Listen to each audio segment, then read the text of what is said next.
On the 17th of April 2010, Josh Ritter released his sixth studio album, So Runs the World Away. 13 tracks lined the record, each one delving deep into not just Ritter's mind, but the human condition as well.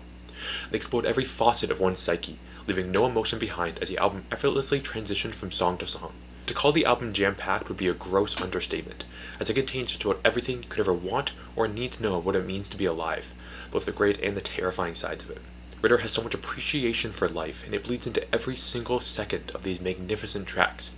However, the meaning of the album for Ritter goes beyond just some words or notes that came to his mind.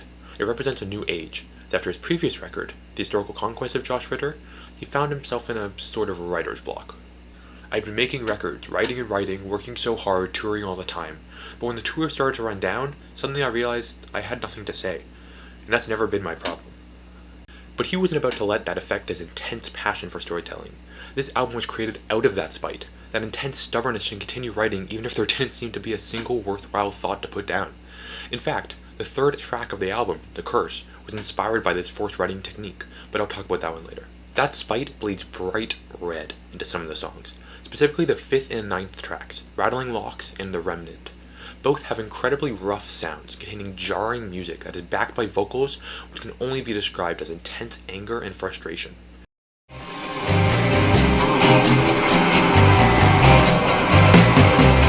I had a dream where I was dying,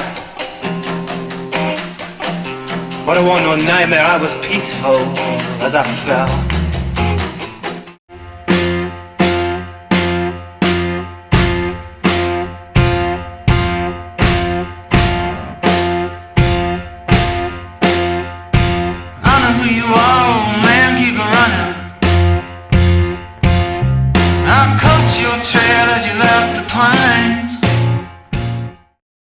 These songs were born out of that forced writing, that push he gave himself to write regardless of how he felt. Rattling Locks' chorus represents that rage exactly. Black hole, are your eyes as empty as they look?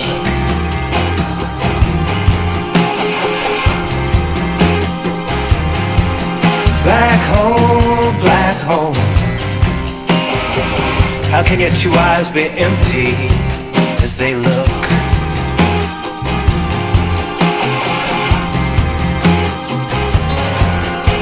All along I thought I was giving you my love, but you were just stealing it. Now I want back every single thing that you took. Those lyrics, accompanied by Ritter's exasperated vocals and the music's harsh, unrelenting sound, creates a song chock full of emotion. However, these two songs don't represent the entire album, if not only because each song adopts an entirely new sound, tone, etc. This is when the album shines the brightest, when it's jumping back and forth between opposing moods, as if the songs were fighting each other for dominance. The most striking part about the album, though, is how vastly different it is from the ones prior to So Runs the World Away. Nearly all the songs released on the 5 albums before this one have a soft, mellow feel. The ones on this record feel as if Ritter was desperate to get these words out into the world, unable to contain them in his mind any longer. But that feeling is rarely, if ever, replicated on any of the albums that came before it. Even the ones that have similar sounds, that harsh attack on your ears by countless instruments, all working in tandem to create an uneven sound, they still have a much more uplifting tone to them. They're more concerned with being fun and enjoyable to listen to, while the tracks on this album are haunting in the way they're presented. Not all of them, though, as some such as Lark or Southern Pacifica capture that familiar feeling of Ritter's past work, but others like The Curse or Another New World create enormous stories revolving around exploration and voyages, which he uses to talk about the human condition, touching on very specific, extremely intimate details surrounding it. Above all else, though, this album is ambitious, not just in comparison to Ritter's past work, but to music as a whole. Music review website American Songwriter wrote about the album, calling it monumental in everything, from the scope of its subject matter to its grand instrumentalization and production. This album isn't just great within its genre or relative to Ritter's discography, it is genuinely incredible music. In a Pitchfork review for Kid A, the album that has the #1 spot on the website's top 250 list, it describes the album as experimental yet familiar, foreign yet womb-like, spacious yet visceral, textured yet vaporous, awakening yet dreamlike, infinite yet 48 minutes. There is no question that So Runs the World Away fits into most, if not all, of those criteria, while also carving out some space for itself. Each track is a monumental feat in songwriting, combining elements from across the entire landscape of music to create one of the most experimental yet familiar albums in a long time. Ritter manages to weave a narrative through an album where that shouldn't be possible. It isn't a concept album, yet the songs seem to connect so obviously, twisting in and out of Ritter's personal life to create its own story, separate from the rest. The runtime is non-existent, thanks to the wildly differing yet equally compelling sound and lyrics of each track. Another criterion that is used to describe Kid A is how pinning down its genre isn't exactly possible. Classifications don't come to mind once deep inside this expansive, hypnotic world. And Ritter's album is no different. It's as if he directly sought out to make each song a direct antithesis, musically, to the one before. For example, the track See How Man Was Made is a haunting, pleading song in which the narrator begs for a life free of solitude.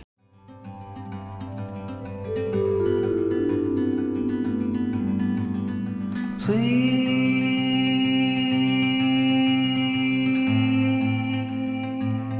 man ain't supposed to live alone.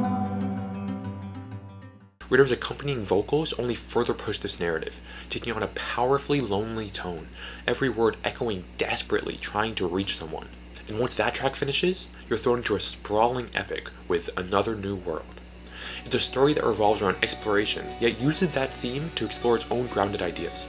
They both have similar themes of loneliness and the desperate, everlasting conquest of solving that, yet could not be expressed differently.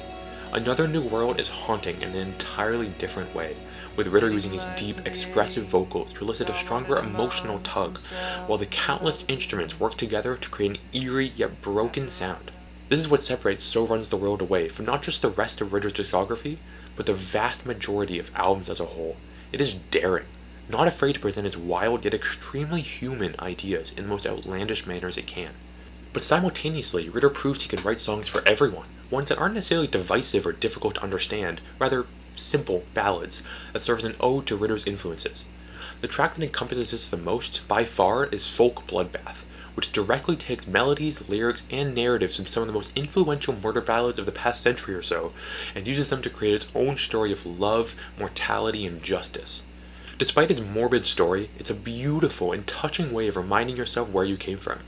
Ritter clearly cared about the song, saying how he had been trying to get it right for a long time, and how it finally snapped into focus. It's a fine line between inspiration and complete copy, yet Ritter manages to toe it masterfully with Folk Bloodbath, constructing his own emotional core out of the many that inspired it. However, comparing it to one acclaimed album, especially one that at times can sound sort of similar to some of the tracks on So Runs the World Away, is not nearly enough to cement its position as one of the greatest of all time. So now, let's look at an album that revolves around a genre Ritter admittedly does not tackle in this record, hip-hop/rap. Kanye West's My Beautiful Dark Twisted Fantasy is hailed as one of the greatest of its genre, as well as all albums ever created, ranking third on the previously mentioned Pitchfork list. Early on in the review, the writer mentions how this album comes off like a culmination and an instant greatest hits, the ultimate realization of West's strongest talents, and there is no doubt that Ritter's album can't be described similarly. Each of his previous 5 albums all had a different feel to them, whether it was a self-titled debut with its comforting country tone, or his second album, the musical and lyrically jarring Golden Age of Radio. They all contrasted each other. And although some of the music or lyrics would bleed from one album to the other between those first 5, they mostly stuck to their own thing, figuring out what they wanted to be first and foremost. But So Runs the World Away was a first for him in terms of bringing all those songs together and creating something that was truly a culmination of his greatest hits. Ritter practically said so himself when he talked about the lack of motivation and passion he felt towards songwriting.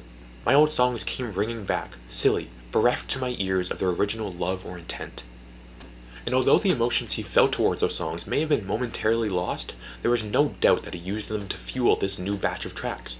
The Temptation of Adam, off the Historical Conquest of Josh Ritter, is in some ways the prequel to The Curse off this record, both creating narratives which look to explore the deepest recesses of love and what we as humans will do for it.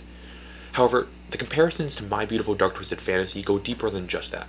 Kanye's album is hailed for being an extremely deep dive into his psyche, pouring into his personal life and expressing his troubles in ways that garnered worldwide acclaim. And although Ritter's issues might not be as strong and visceral as West's, the parallels are still evident. As mentioned previously, Ritter struggled more than ever to write this album, taking nearly 2 years to create it. And although those intense difficulties eventually became an album that is one of his most personal and emotional to date, like My Beautiful Dark Twisted Fantasy, he tells a story of himself, painting the picture of his mind the best that he can. Although unlike West, and arguably more interesting, he tells a story of himself through, well, stories. The songs are much less literal than they are metaphorical representations of his life. For example, the final track on the album, Long Shadows, ends by stating, "The star can reach for me. I'm not afraid of the dark." a powerful statement from Ritter that aptly reflects the troubles he was experiencing at the time. He spoke about how the struggle to write this album was like a cold shadow coming over him, and continued to use shadows repeatedly to represent his feelings on the matter. To say he isn't afraid of the dark any longer is to say that he has beat the shadows. He no longer has to live in their darkness and cower in their intensity. He has emerged victorious. Ritter poured every last emotion he had into this record, and it shows in every single track. It is deeply personal, expressing concerns about love while also taking comfort in having it, and all this culminates in So Runs the World Away, aka an exploration of Josh Ritter's mind. You could argue that the majority of albums are in some ways exploring the artist's psyche, but rarely to the extent that Ritter does here. He uses a wide variety of songwriting and storytelling techniques to make these powerful messages pack a punch worthy of the struggles he experienced while crafting this record. This album deserves placement, or at the very least consideration as one of the greatest of all time, not just because of its messages or its lyrics or its sound, but because of every single one of those components working in perfect sync to create the greatest rollercoaster ride of music you will ever listen to. Alright, now it's time for the fun part. The songs. I've talked extensively about this album as a whole and have used certain tracks to support my claims, but I've yet to dive headfirst into the songs and explore what makes them some of the greatest ever crafted. I will analyze 2 songs, with each one representing a different part of the album. As I said before, this album tells stories. A lot of them. There are roughly 3 tracks that are concerned with their narratives above all else, and those include The Curse, Folk Bloodbath, and Another New World. While the rest still have stories, they aren't as obvious as those 3.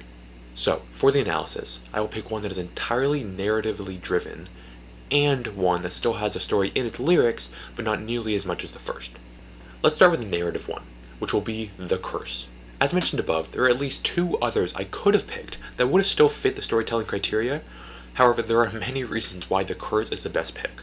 Before I get into the actual lyrics, there is some important backstory to give this track. I've talked a few times now about how Ritter struggled with writing music after he finished his last album, falling into some sort of a slump, but I haven't talked about how he got out of it. This quote is long, but it is important context for what's to come. Then one night, lying awake and looking at the ceiling, with the sound of taxis and garbage trucks trolling the streets outside our window, a story came. It wasn't just a verse, it was a story, whole, ripe for the writing as if dropped from some apple tree down in my sleepless head.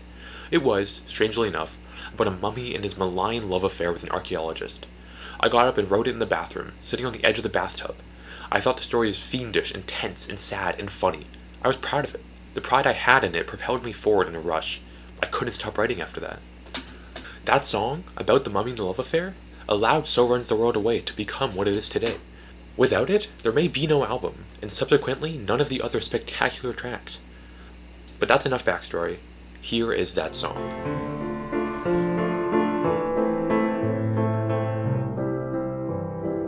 He opens his eyes, falls in love at first sight with the girl in the doorway. What beautiful lines, how full of life after thousands of years. What a face to wake up to. He holds back a sigh as she The Curse begins by throwing you right into the story. It's much less concerned with waiting for you to understand what's going on than it is with spreading its message, something that only becomes clearer as the song progresses. In these first few lines, we're introduced to our characters in the story, an Egyptian mummy and an archaeologist. The archaeologist has entered the room where the mummy was laid to rest, and by some miracle, he awakes. He holds back a sigh as she touches his arm. She dusts off the bed where till now he's been sleeping under miles of stone. The dried fig of his heart, under scarab and bone, starts back to its beating. The next few lines expand on this, explaining how the archaeologist's love was the cure to the mummy's mortality. This song also includes many nods to Egyptian times, as in these lines alone, things such as figs and scarabs are mentioned, both playing significant roles in ancient Egypt.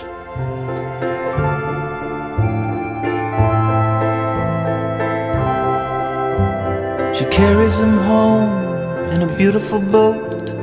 He watches the sea from a porthole in stowage. He can hear all she says as she sits by his bed, and one day his lips answer her in her own language. The archaeologist has now taken the mummy with her, bringing him home to await some fate that isn't the monotonous cycle of death he's so used to.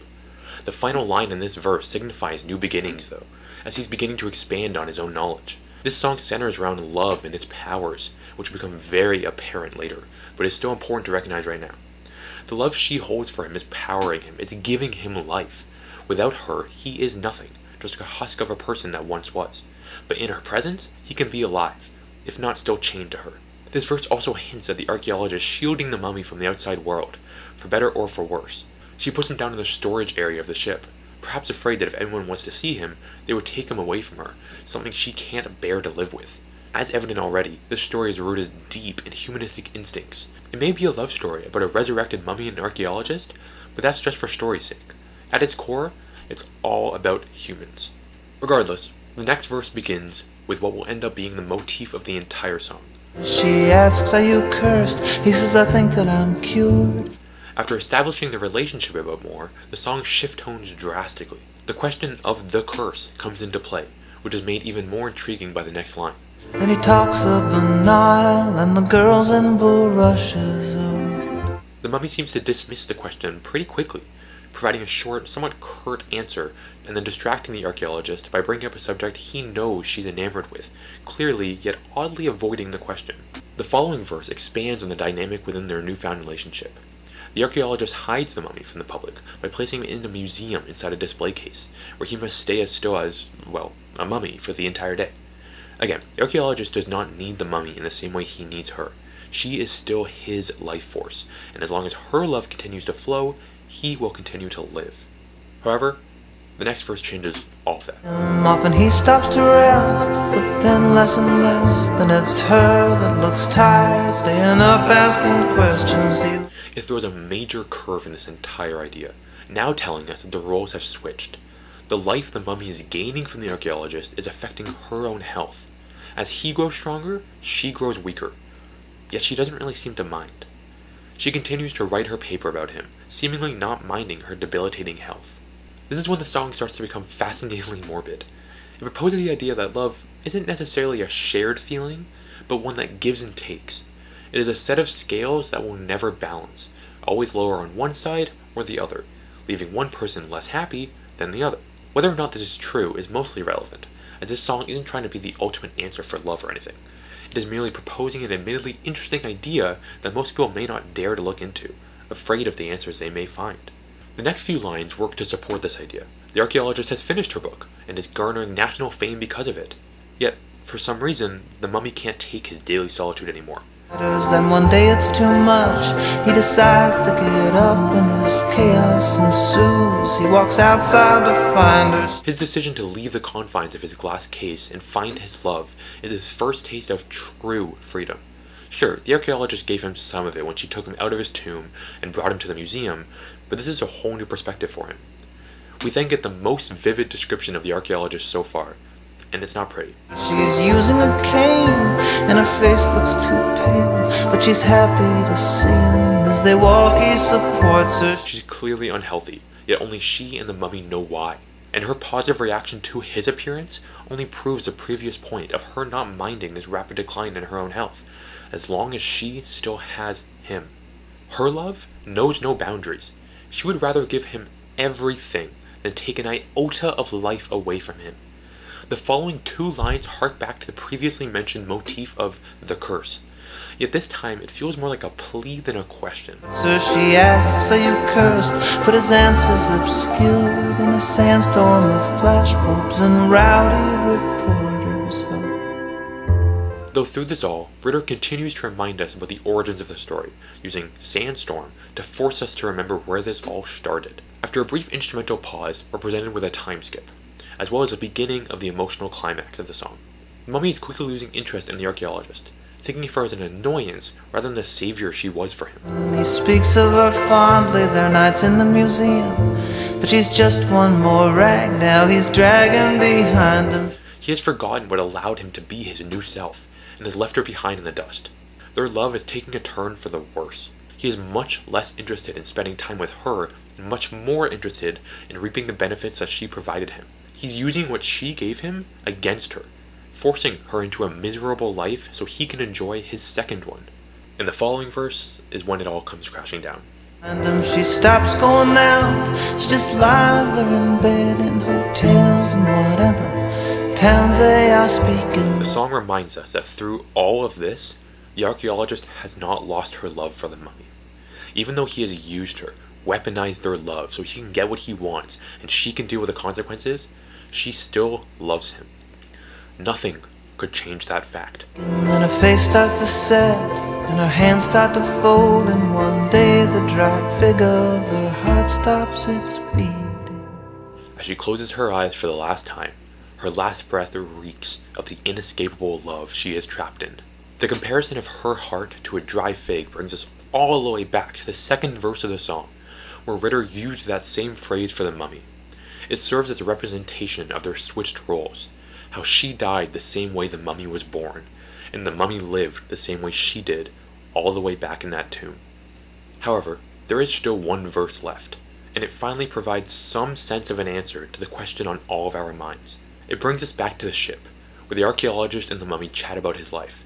She asks, Why pyramids? and he says, Think of them as an immense invitation. this could just be a tongue-in-cheek comment from the mummy about how the archaeologist was drawn to him because of the pyramid or whatnot, but given the depth that the rest of the song reaches, it's fair to assume it's more nuanced than that.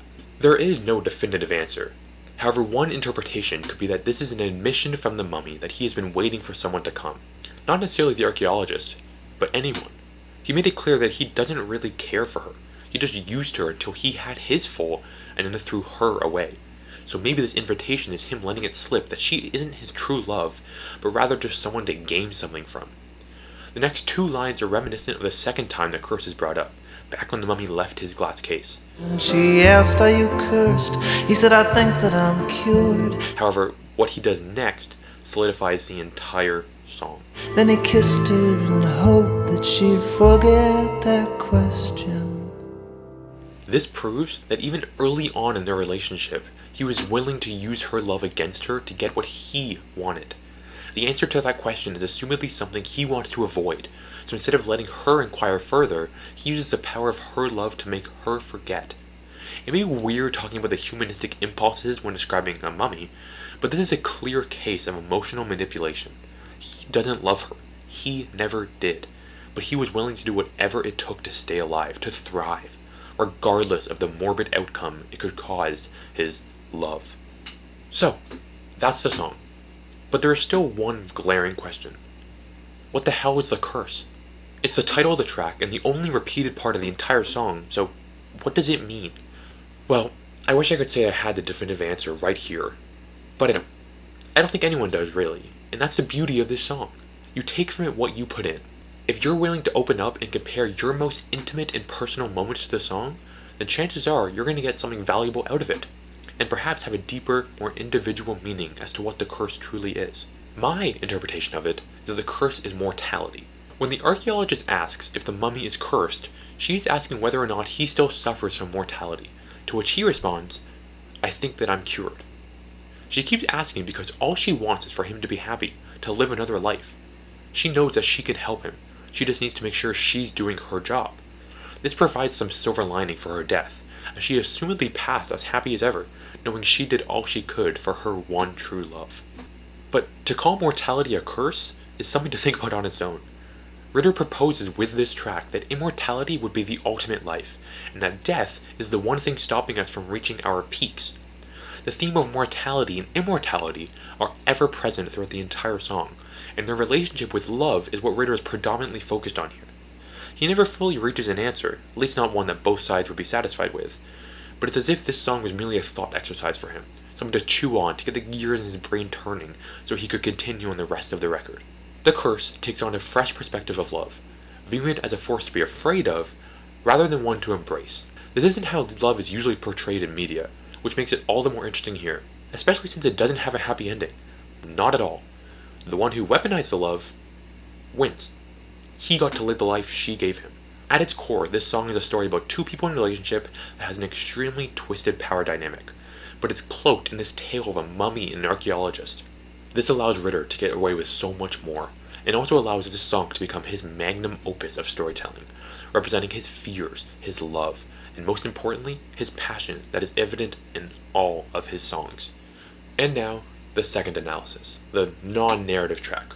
The reason I hesitate to use that term is because the song clearly has some story to it, just not one nearly as apparent as the curse. If the curse represents the storytelling side of this record, Change of Time is the rest. It is the true embodiment of this entire album, encompassing everything that makes it so incredible. On a first listen, its nuances and small details may not be obvious, however, the more that it's played, the more it becomes. Talent and passion mixed together to bleed through every single lyric, every single chord, every note that Ritter sings, and it all culminates to create one of the greatest songs Ritter or anybody has ever been able to write. So, without further ado, here is Change of Time. The song begins softly, welcoming you in with the pleasant and soothing tone of an acoustic guitar. It's getting you comfortable, so it can surprise you later on as it slowly escalates. Then Ritter's voice enters, a calming sound that lures you in with its dreamlike aura. The lyrics reflect this feeling as well, describing a peaceful and serene setting that is just as approachable as the rest of the track so far. I had a dream last night. I dreamt that I was swimming in the stars up above, directionless and drifting. However, this feeling is quickly broken by the words escaping Ritter's mouth. Remember when I mentioned above about needing to listen to this song more than once? That's because of its story, and how it's sort of tucked away behind the lyrics. See, the song revolves around someone lost deep inside a dream, one that's forcing them to confront personal facts about themselves. And, in typical Ritter fashion, this is all told in an elaborate tale about oceans, swimming, ships, and more. That stuff on its own has connections to another song on the album, Another New World, which I've spoken about before, which is by far the most expansive story on the entire record, and tells a devastating tale of a man and his ship exploring the world together. However, the lyrics in this song are mostly individual, as evident by some of the first lines. They set where the song takes place for nearly its entire runtime. The narrator is alone in the middle of the ocean, and although the first three lines may seem serene, the ones that follow are anything but that. And somewhere in the dark were the sirens and the thunder, and around me as I swam, the drifters who'd gone under. This isn't a peaceful story anymore. It's one that is quickly turning into a Ritter-esque metaphor for the human condition. This verse acts as the warm water you can wade into, conditioning you word by word, note by note for what's to come. Here, the narrator is setting the stage for how they feel about their own life. They're confused, they're overwhelmed, and they're conscious about the intense dangers life can hold, seeing firsthand how it sweeps people off their feet and whisks them away into the dark abyss. Then we get the chorus, which was repeated many times throughout the song, yet manages to bypass the usual repetitiveness that choruses take on by serving an incredibly important purpose to the overall narrative. Time, love, time, love, time, love. It's only a change of time. The repetition of time, love serves as the dialogue of the other character, the other partner in their relationship. They are telling their partner, the one who's having these difficult dreams, that it's only a change of time. That's all it is. That's all anything is. Just a change of time. They try their hardest to console their troubled partner, trying to tell them that although bad things happen, it's just a matter of time before they're over. All that they need is a change of time. However, this doesn't work, as the partner slips back into their dreams once again, and this time they're much more vivid and bothersome. They describe the monsters that have wreaked havoc on their life. Battered hulls and broken hardships, Leviathan and lonely. The monsters have made the narrator live a life of solitude, as they're too afraid to stand up to them. So instead, as the next few lines indicate, they make stupid decisions. I was thirsty, so I drank. And though it was salt water, there was something about the way it tasted so familiar. Salt water may represent alcohol here, and how the narrator is perhaps slipping back into old, destructive habits, or adopting new ones to drown their sorrows in liquor rather than try to face them. And then the chorus hits again, repeating the same plea from the narrator's partner. Time, love, time, love, time, love, time, love, time, love, time, love. This time, it feels different though. More desperate as they are trying anything they can to bring their partner back to reality. The narrator is letting these thoughts consume them, unable to realize the simple joys that life provides as they can't let go of the negatives. But it's at the end of this chorus, after the partner cries, "It's only a change of time," and the song really gets interesting. It's only a change of time.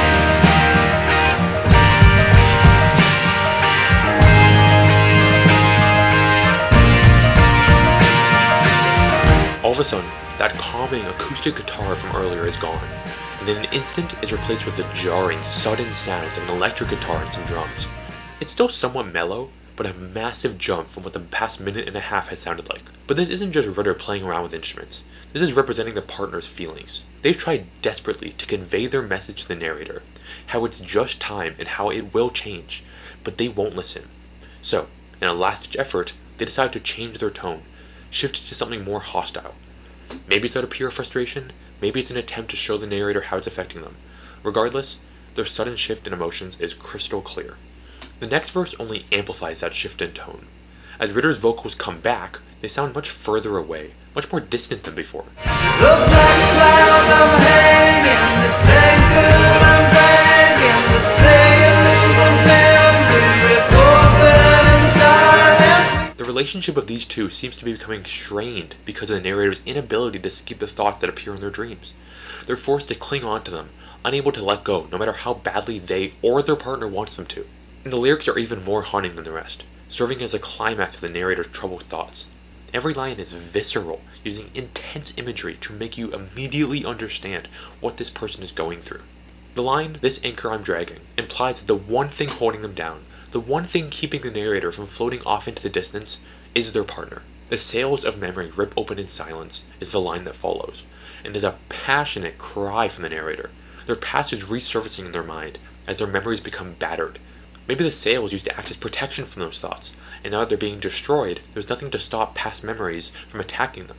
This is conflicting for the narrator, as the past is the more comforting and easy option, but they know that they shouldn't give in to its temptation. The white caps of memory, confusing and violent. They don't know what to think anymore. They spent so long swimming away from their past, yet now it's closer than ever, and they are closer than ever to turning around and just letting it consume them, giving into its painless death and allowing it to take its toll. But that's not what happens. Instead, the narrator awakes from their dream once again, and this time they take a real good look at their life, specifically at their partner. I had a dream last night. When I opened my eyes, your shoulder blade, your spine were shorelines in the moonlight. New worlds for the weary, new lands for the living. I could make it if I tried. I closed my eyes, I kept on swimming. The setting from the dream and the narrator's real life begin to meld together as they compare their partner's resting shoulder blades and spine to shorelines in the moonlight. They're finally reaching the shore. They've escaped the negative thoughts, all through the power of love. It may sound cheesy, but it is one of the fundamentals of humans after all. In the end, they realize that they don't need the past. They don't need to hold on to those types of thoughts any longer, as long as they have love on their side. Now they're just grateful to have their partner beside them. So, feeling rejuvenated by the realization of love, they swim, and they don't stop swimming until they reach the shore. It doesn't matter what happens in their life anymore. They understand now that the fact that they have a love is more powerful than any negative thoughts that may try to consume them. There's a quote from an incredible movie, Punch Drunk Love, that I think about often, and it applies pretty aptly here. I have so much strength in me, you have no idea. I have a love in my life. It makes me stronger than anything you can imagine. It's an incredibly powerful statement that echoes what Ritter is saying with this song.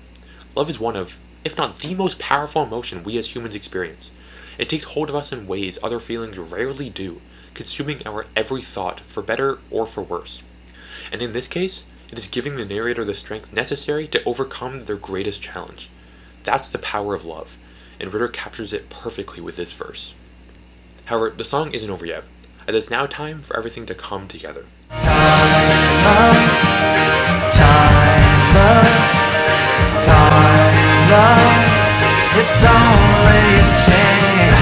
Time, love, time, love, time, love. It's only a change. The chorus repeats itself over and over, while background vocals echo its words with a hopeful mantra. Rough seas, they carry me, wherever I go. If those same lyrics were placed earlier in the song, they would have a much different, much more negative, pessimistic meaning to them. However, now that we know the narrator has found the cure to their problems, these lines are nothing but joyful and optimistic. They acknowledge that the rough seas, they still exist, but at the same time they understand that there isn't a lot they can do about that. Instead of saying the rough seas carry me where they go, the narrator says where I go, understanding that they can't control where life takes them, just that wherever they end up, they will need to continue appreciating the things that give life meaning, like love. The song ends with the same message it's been harping over the past few minutes. It's only a change of time. However, this time, the meaning behind it is much lighter. It's no longer the narrator's partner pleading those words to them. It's now the narrator themselves repeating it within their own mind, reminding themselves how they got to where they are. The instruments have remained as loud as they were when they abruptly began in the third verse, but they don't feel nearly as jarring anymore. By now, they've just blended into the background, acting as another annoyance in life that the narrator is able to ignore. Nothing can disturb them nearly as much as it used to, because they have the most powerful force in the world. Love. The title of an album tends to reveal a lot about the artist's intention behind it. It can act as a sneak peek into the artist's feelings, the appetizer before the main meal. For example, David Bowie's 1977 record, Low, represents his attempt to stay out of the public eye for the best part of a year. Or Radiohead, with their massively acclaimed album OK Computer, of which they got the name from a Japanese record shop where they heard a kid shout the phrase loudly, and the band thought it represented the themes of modern life and accepting the presence of technology into your world well enough to title the album after it. Ritter is no different. This album may be the best example of that. So Runs the World Away. Ritter has spoken little about the naming of this album, only providing one short explanation as to why he would use a quote from that play. The name of my record is "So Runs the World Away." It's a line from Hamlet, and the line is "Some must watch while some must sleep. So runs the world away," and I love that. And I mean, I like the idea of a play. The album felt like a play. I always, Hamlet's obviously so much like all of us, in a lot of ways, very mercurial and confused. It's not insane for Ritter to use a piece of literature as famous and prestigious as Hamlet to title his album after either, as he's spoken about the incredibly large influence literature has had on him before. Literature is the larger influence on me, just because I just think it has to be. I mean, I think I love writing. I love words, and I love writing songs. But to me, without the words, without something, I have too little to grab hold of, However, this doesn't fully explain what that quote means. Essentially, that sentence is describing Hamlet's view on the world, how he believes that it will always run away from those who are suffering. This aligns perfectly with Ritter's voice all throughout the album, as nearly every song involves some form of suffrage to varying extents. Change of Time sees the narrator struggling immensely with their own thoughts, suffering through the tides of life, trying desperately to stay afloat. Lantern, while mostly maintaining a hopeful tone throughout its runtime, still dives into the darker side of humanity, attempting to explain how faith is becoming a rarity nowadays. Ritter is clearly interested in exploring the suffering side of the characters he's created, and uses the album's entire persona to propel that. And I've always loved people like Flannery O'Connor, Muriel Spark, or Philip Roth, or Stephen King, or people that let bad stuff happen to their characters, because I think that if you're going to make a song a story, something has to happen, and sometimes, most of the time, something bad has to happen. His obsession with writing, with words, and with literature as a whole has never been more apparent than with this record, which perfectly reflects who Ritter is as an artist. He has always dove headfirst into the writing side of music, saying how he always thought that first of all I was a writer, and a musician second, and a writer's job is to tell a story, and in whatever style they choose. This album reflects his greatest strengths as a writer, and shows him at not necessarily his peak, but one of the highest a songwriter has ever been. So Runs the World Away is an exploration into the very fundamentals of what makes us human. Ritter is obsessed with the emotional side of our species, dedicating the entire album to that expansive and nuanced topic. However, what is perhaps the most impressive part is that he comes somewhat close to an answer. The amount of places within the human psyche he managed to touch on and explore in a staggering amount of depth is astonishing, and it takes at least a second listen to fully appreciate the overwhelming nature of it. Every song nosedives into an entirely different part of the human mind, trying its best to answer every possible question one could have about it. This is what makes Ritter one of the greatest songwriters to ever live, his remarkable ability to explain parts of humanity he himself hasn't even experienced. Josh Ritter has proved himself time and time again with his previous 5 albums that he's a force to be reckoned with within the music scene, but it wasn't until this record, So Runs the World Away, where that strength was truly apparent. What he has crafted with this album defies the logic of music, transcending the codes and conventions artists create and carving a spot just for himself. This does not mean he's forgotten where he came from though, as this record proves time and time again with the countless odes to his influences. There is still so much more I could mention with So Runs the World Away, from some of the songs I didn't get to analyze as much as others, to some I didn't get to touch on at all, such as the instrumental first track, Curtains, which perfectly plays into the play feel Ritter is attempting. This album truly has it all, and it would be a damn shame if it does not go down as one of the greatest ever made. Thank you for listening.